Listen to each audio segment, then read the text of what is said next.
All right, we'll do one final piece of analysis, and that is to compare delta U and delta H for example, a butane lighter.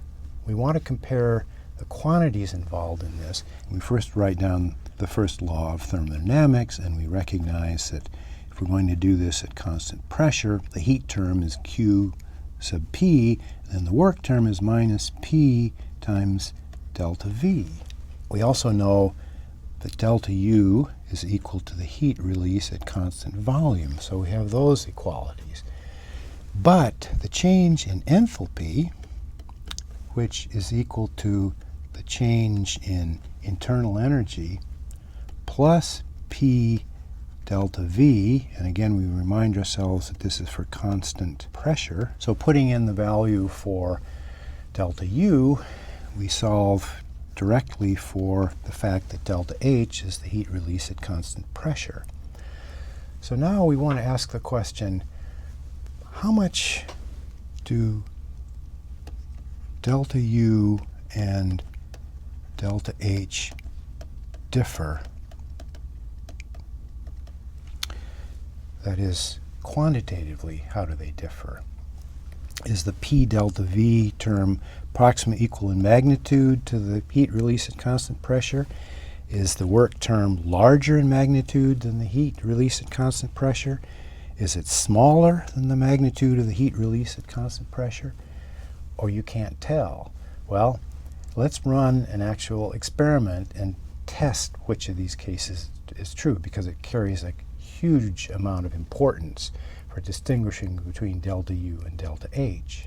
To solve this difference, we first of all write down that the change in internal energy for the system is the heat plus the work, and that's equal to the heat release at constant pressure minus P delta V, and delta H is equal to delta U plus P delta V at constant pressure, and that's equal to the heat release at constant pressure minus P delta V plus P delta V, which is equal to the heat release at constant pressure.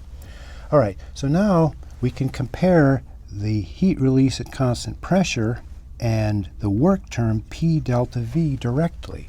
So at constant pressure, the change in enthalpy for butane is equal to minus 2,658 kilojoules per mole of butane. The change in internal energy, which is equal to the heat release at constant volume, is equal to minus 2,658 kilojoules per mole plus the work term, which is minus 3 kilojoules per mole. So delta U then is equal to minus 2,661 kilojoules per mole. But this is a remarkable result, because it says that delta U is almost equal to delta H. There's only a very small quantitative difference between those two. And so when we look in the back, in the appendix of the book, we have listings for delta H, but we don't have listings for delta U. And there are two reasons for this. One of them is that the application of the calculation of energy release from a chemical reaction is almost always at constant pressure. So that's what delta H refers to. Delta H is equal to the energy release from a chemical reaction at constant pressure. But the other reason that we list delta H and not delta U is that the delta H and delta U values are very, very close to one another. And the reason for that is that the work term minus P delta V, the absolute value of that is much, much less than the heat release at constant pressure.